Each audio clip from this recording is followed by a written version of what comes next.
The best game of 2024? What is this?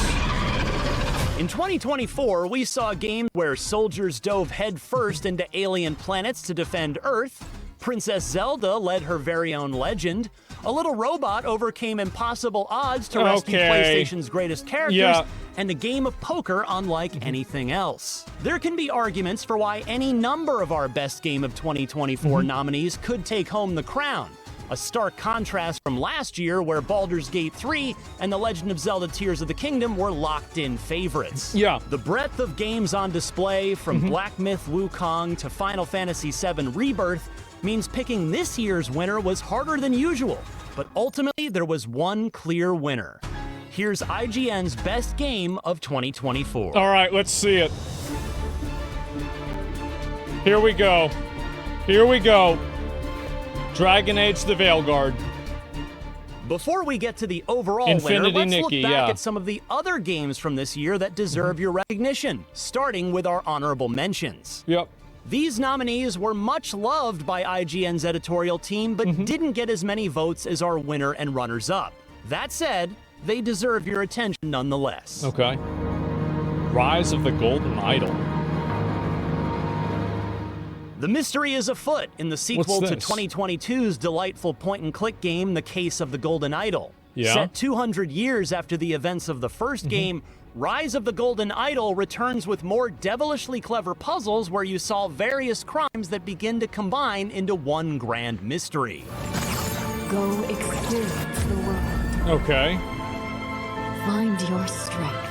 The Fashion Nikki series has always had its share of devotees. The dress-up simulator was a pleasant, cozy way to pass the time, collecting different outfits and making your character as cute as they can be. Yeah. But Infinity Nikki is a bold reinvention, combining all the elements fans love, along with the amazing... It's basically just every gacha minigame put together, and it's a video game. ...outfits they could create, and adding a vibrant Zelda-like open world to explore. Yeah. I know what you are. I know why I needed you.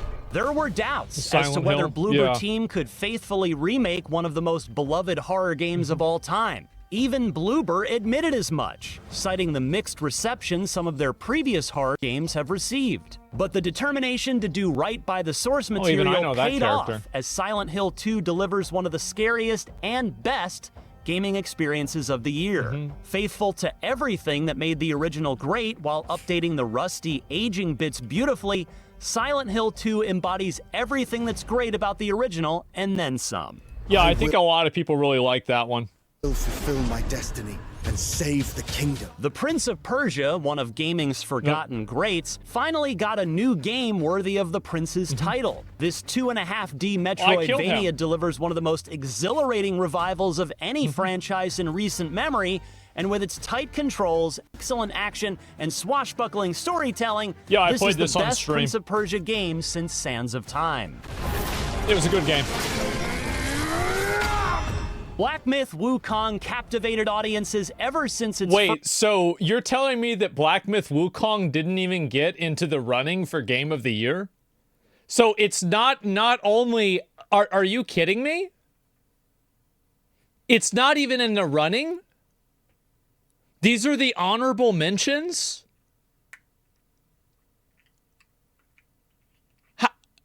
What? No way. How is this?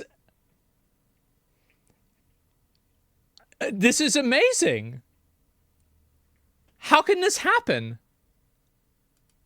First trailer was revealed, but that was only a part of the story. Yes, the boss fights are epic and the combat is sublime, but this loving recreation of one of China's oldest, most beloved stories means millions of players can finally appreciate the legend of the Monkey Prince in a whole new way. Yeah. So it got an honorable mention. One of the earliest surprises of the year was Animal Well. On the surface, it's another well-made homage to past 2D... Unreal, dude. Absolutely fucking unreal. Wait, yeah, he's the Monkey King, right? Is that it? Oh my god. Metroidvania games. But How does this the deeper you happen? go, the more you realize Animal Well isn't all that it appears. While the core gameplay and platforming are excellent, you quickly discover there's a massive puzzle at the heart of it all.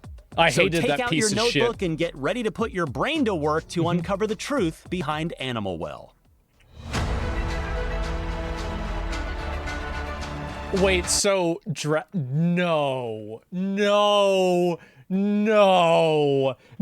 do you, no. So you're there's Next up guys. are the games that were oh so close to being crowned Game of the Year, but narrowly missed out to the So then Black Myth Wukong wasn't even in the running. Oh my god. How do you... This is amazing. How do you do this? overall winner. If you haven't played these games already, you Veilguard was better than should. Wukong? Don't you want to know what this is all about? You're damn right I do. Machine Indiana Games is Jones? back with another Nazi-punching blockbuster. And no, this isn't a new Wolfenstein game. Instead, Well, the you shoot Swedish him in that studio game. has endeavored to bring one of cinema's greatest heroes into the modern gaming age. So this fucking Indiana Jones, like, it's boring as shit. I'm sure the game is nice, but to go...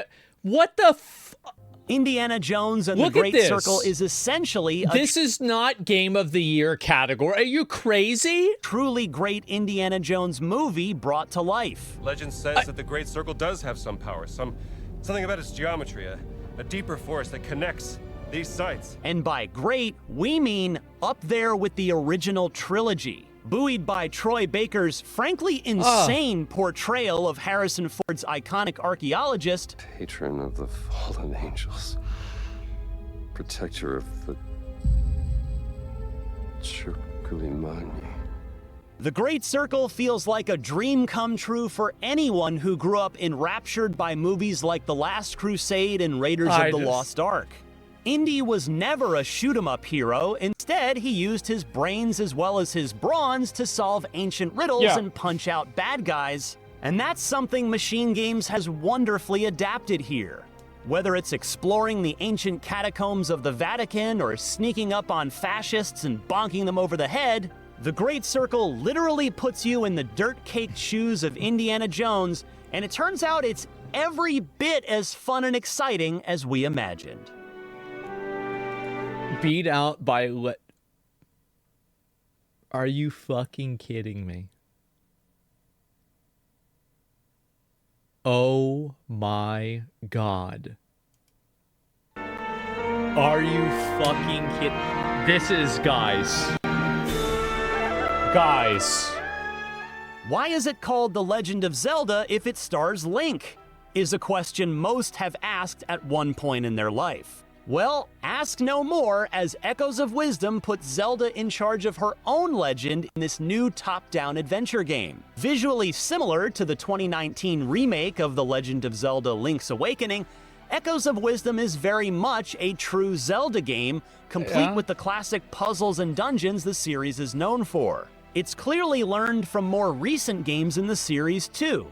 And even though Echoes of Wisdom is more of a classic Zelda experience, the free-form creativity of Breath of the Wild is present, thanks to the Echoes mechanic that lets Zelda conjure whatever item and enemy she encounters, leading to all kinds of madcap solutions. This is cool, but I mean, like, beats Black Stuck on Myth the other Wukong? side of a ledge? Just stack a bunch of beds together to cross. Duh. Prove to yourself that you have the strength and the courage to be free. Join the Helldivers. Are you doing your part in the war to save our galaxy? I mean, this one was If pretty not, good. Jump into Helldivers 2 and start I would say, blasting yeah, away this at one's all right. alien and robot scum. Arrowhead Game Studios delivered one of the new live service games of the year with the sequel to its isometric alien shooter. Reimagined as a squad-based third-person shooter, Helldivers 2 is both a satirical take on the military-industrial complex while also being an addictive blast thanks to its potent mix of high-powered weaponry, devastating orbital drop missiles, and a spirit of Earthian patriotism. Yeah, it looks really cool. It's upon us. The reunion. When worlds merge. I'm waiting, Cloud. After the prelude that was Final Fantasy VII Remake, we finally get to the heart of the adventure in the second in Square Enix's planned trilogy. See, I haven't played this one yet. I need to. Fantasy VII Rebirth encompasses some of the most important moments from the original, but more than that, stands on its own as a brilliant open-world RPG. If they play Veilguard what after stands this, out almost immediately no is way. how much love Square Enix has for these characters. It's clear it's Square their biggest Enix wants IP. players to spend as much time as they can with Cloud, Aerith, Tifa, Barret, and Red 13, providing plenty of side quests, minigames, and expanding entire moments so that we can all spend just a little more time with the gang before they resume their mission in the fight against Sephiroth. Yeah, obviously. It makes these moments all the more valuable, too, given the ending to Rebirth and the approaching finale. Oh, great. Now we get to watch the ad. Oh, good. The long advertisement. Lovely. Astrobot's life began as a humble mascot for the Playroom tech demo. Anytime Sony had some new hardware to show off, whether it was the PSVR headset or the PlayStation 5, Astrobot was there to guide players through the ins and outs of whatever new system Sony wanted to show off. But with Astrobot, the adorable little mascot finally takes center stage. Sure.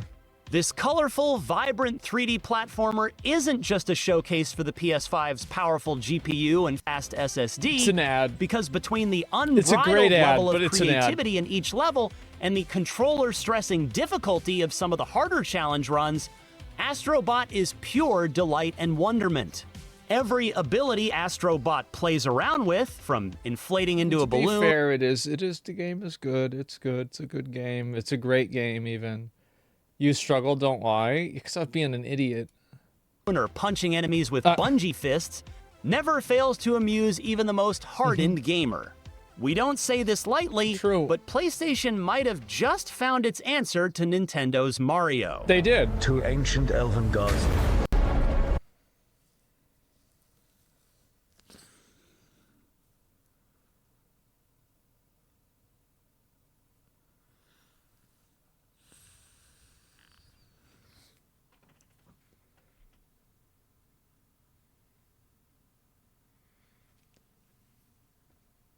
Guys, what is going on? How is this happening? They were horrific tyrants.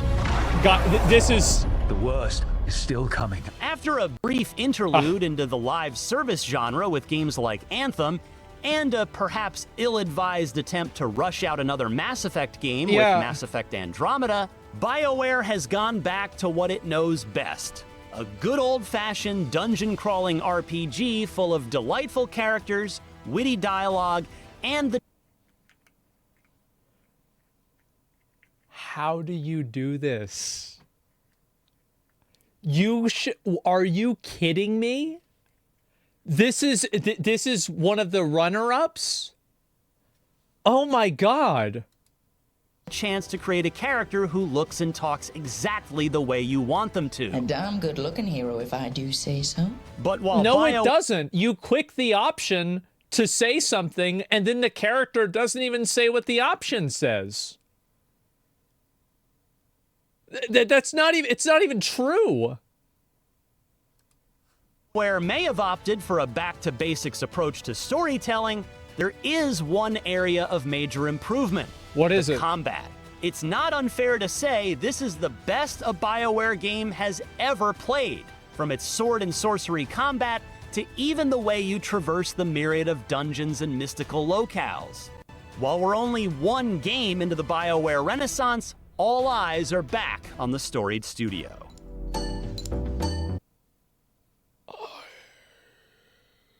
I don't know what to do. I don't know what to say. Who is this guy? I don't know. Unbelievable. Absolutely unbelievable. Wow. Wow. It's just a poker game with some roguelike mechanics. We remember saying to friends incredulously when they first told us they spent all night playing a little game called Balatro. How good could it be? Turns out, after tens of thousands of poker hands and hundreds of hours spent playing, Balatro still has us wrapped around its fingers. A lot can be said about Balatro's addictive qualities and how it has this magnetic ability to get you to play just one more round. The reason for Balatro's rapid ascendancy is how it took one of America's oldest games and refashioned it for one of gaming's most popular genres, the roguelike. The combination of classic poker rules and randomized joker and tarot cards that augment your combos and bump up your high scores so you can get to the next round is pure gaming bliss. Balatro is built on creating seemingly endless moments of elation and devastation in equal measures. All you have to do is play your cards right. I never played this game. Okay, this one was good. Yep.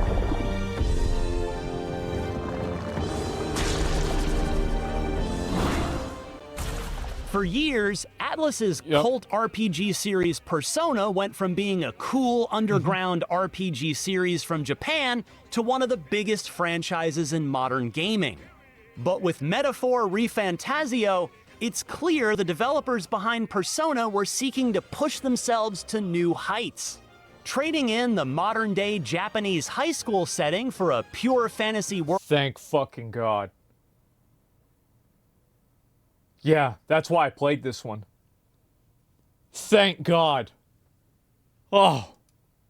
World full of long-eared knights Ward and Luis did bat-like nothing wrong. ninjas, So Atlus's true. Studio Zero has created an incredible and timely meditation on political strife and demagoguery. One has to ask, them dead, who shall take the throne? After the death of the king, the United Kingdom of Ukrainia, divided by racial prejudice among its citizens, begins the process of holding its very first popular election that kickstarts a grand cross-continental adventure. For anyone familiar with the Persona series, you'll find familiar hallmarks here. Players split their time crawling through difficult dungeons full of horrifying monsters while spending free moments building up relationships with various party members and inhabitants around the country. My only concern with this, I hate the calendar system. I think it was too limiting. Like, I didn't finish all of my... I had to do 2 playthroughs of the game to get all of the archetypes, because I didn't finish a couple of reputations. The Persona games spent these quiet moments reaffirming the virtues of youthful friendships. I didn't like it. Metaphor uses these times to tackle headier questions. What defines a knight's duty? Or the responsibilities of those born into wealth? Can one ever heal from the pains of racism?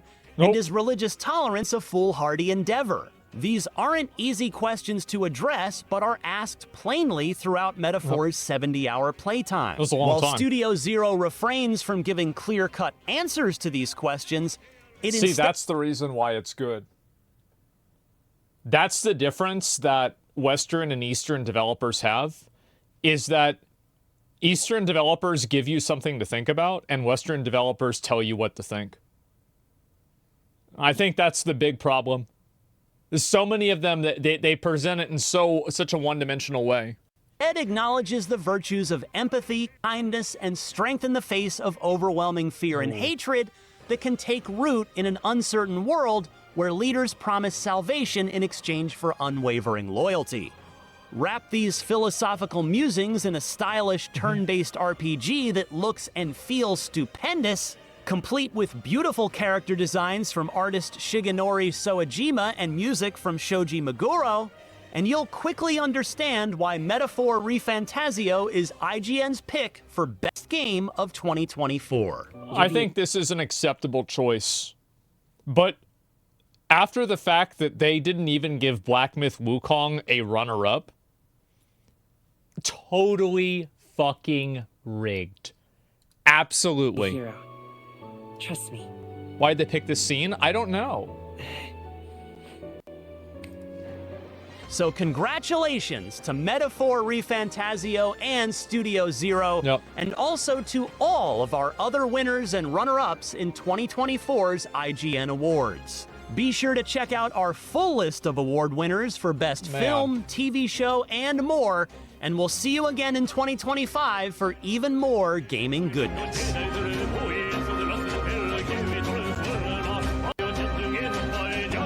Man.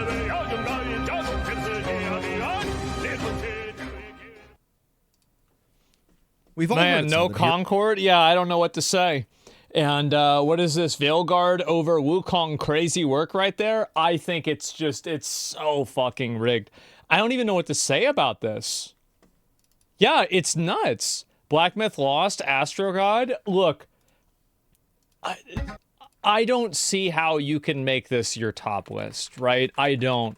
It's disingenuous. Yeah, I know. It's disingenuous. It's so disingenuous. You need to do a worst gaming journalism awards. I don't think I care that much about it, but it's just like when I see it, it's just very annoying for me to look at, man. It really is.